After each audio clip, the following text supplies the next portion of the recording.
Welcome to Audi Med Cup TV for the penultimate day of the Region of Sardinia Trophy. It is a beautiful setting in Cagliari. We keep coming back here year after year. I think it's the fourth year that the Med Cup's been in Cagliari. A beautiful city and fantastic sailing conditions. Well, the Mistral was back with a vengeance today, and we got an extra race in there to make the most of it before the coastal race. The TP52 set out on the coastal race. About 30 knots out on the course today. We topped. We've got Seb Cole from Audi Sailing Team, powered by ALL4One, and Andy Clark from Ngoni joining us in the studio this evening to have a chat about the racing. Guys, what's it like out there when you get up to 30 knots? Seb, first of all, can you tell us how exciting it is out on the coastal race when you're sailing at 30 knots? Yeah, well, it was a great day for sailing for sure, and for sure at one stage you have, when the breeze pick up, you have to think more about finishing the race than winning a race. So. Today was a little bit like that.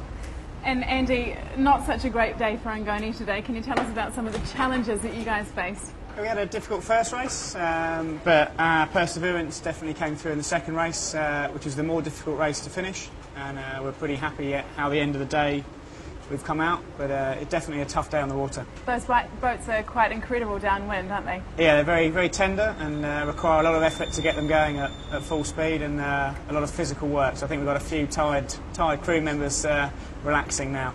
Well, it wasn't a great day for a couple of the Soto 40 fleet. 22 from Sardinia also struggled out there today, but they are still the local heroes after overhauling Iberdrola yesterday.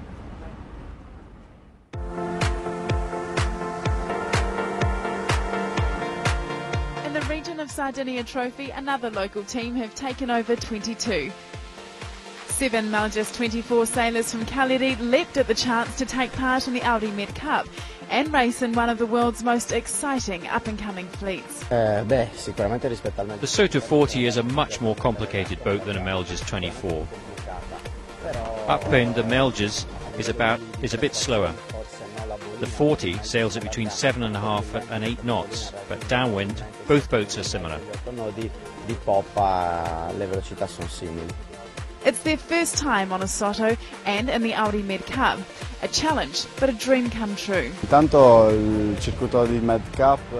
Audi Med Cup has been a pleasant surprise for us. It's the first time we have sailed on board a 40, and the Sardinia 22 boat has given us this chance.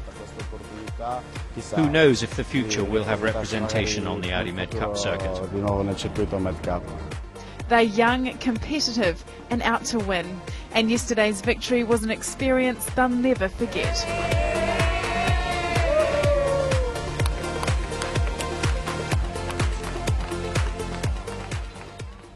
Yes, they had a great day out yesterday, but it wasn't so easy for them today. Here's the highlights of the Soto 40 class.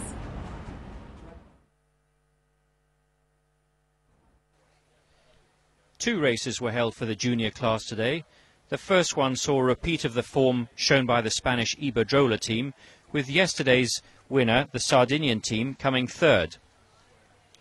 The second race, which started in fresh winds, saw the British Ngoni sail a perfect beat to round the first mark in the lead, with the Sardinian second and the evergreen Iberdrola in fourth.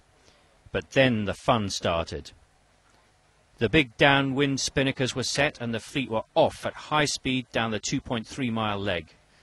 It was the Sardinians who had the first problems, with a slow spinnaker hoist eventually causing them to broach and lay on their side for several minutes before the spinnaker was released and they could recover. But by this time, both trailing boats had passed. Next was Noticia to broach. This put Iberdrola in second place and sailing fast downwind, catching the leader Ngoni.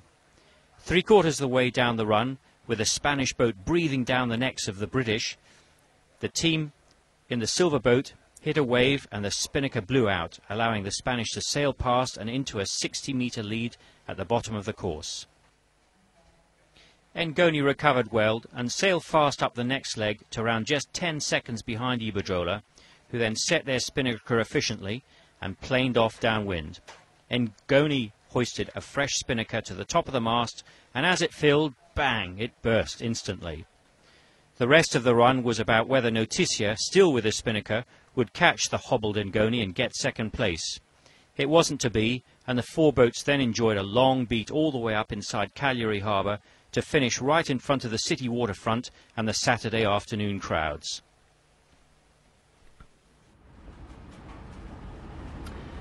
So the two Spanish teams still at the top of the leaderboard, and an unassailable lead for Iberdrola there, 6 points, followed by Noticia on 12 points, and 22 Sardinia, the local team, and Ngoni in third and fourth. Andy, a very difficult day out there. How frustrating was that for you when you were ahead of Iberdrola?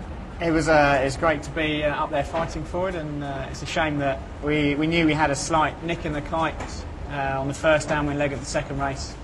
We're trying to nurse it in, and unfortunately we were pushing hard as Iberdrola started to come with us, and it didn't survive. And then the second spinnaker was just we had to try it, and unfortunately it didn't work for us. But managed to hold on against I think it was Noticia, yeah, and get a second after a very challenging race. So very happy. How close did you come here? Because how many spinnakers have you got on board with you? We carry 3 spinnakers.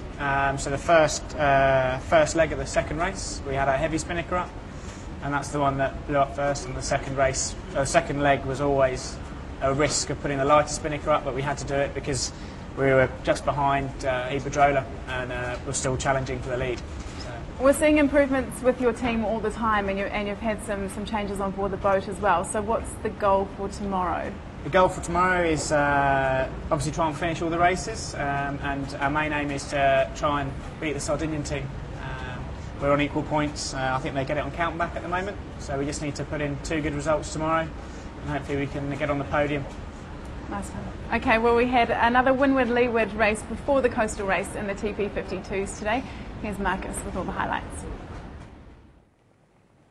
The first start got underway at midday, and straight away the fleet split in two, with those who believed something might happen on the right heading far to the shore. Audi Sailing Team went the furthest, but it didn't seem to pay, and Container managed to use their position on the far left to come back to the top mark and round in the lead. But the second lap, the Italians tried the same trick again on the right. This time it worked, and they managed to get all the way up to second place and keep it to finish just behind Container. The coastal race itself started at 1:30 in much fresher winds, and again the dilemma of which side to choose for the first beat was on everyone's mind. The Russian Synergy chose the right and turned the first mark ahead of Audi ALL4One and Quantum. The red boat did a better set on the run, and when it came to the jibe managed to turn inside the Russians and move out into the lead. The strong conditions kept all crews on their toes, and at the leeward gate all teams rounded bumper to bumper with plenty of shouting and red flags fluttering. The next leg was a 2-sail reach deep into the Gulf of Angels, with winds hovering in the high 20s. The two Audi boats revelled in the conditions on this tight reach. Their hull form may be giving them an edge on this point of sail, and they rounded the next mark in first and third positions respectively. And the last part of the race was sailed in extremely fresh conditions, and as the 7 TP52s made their final approach to the finish inside Cagliari harbour, it had all closed right up again.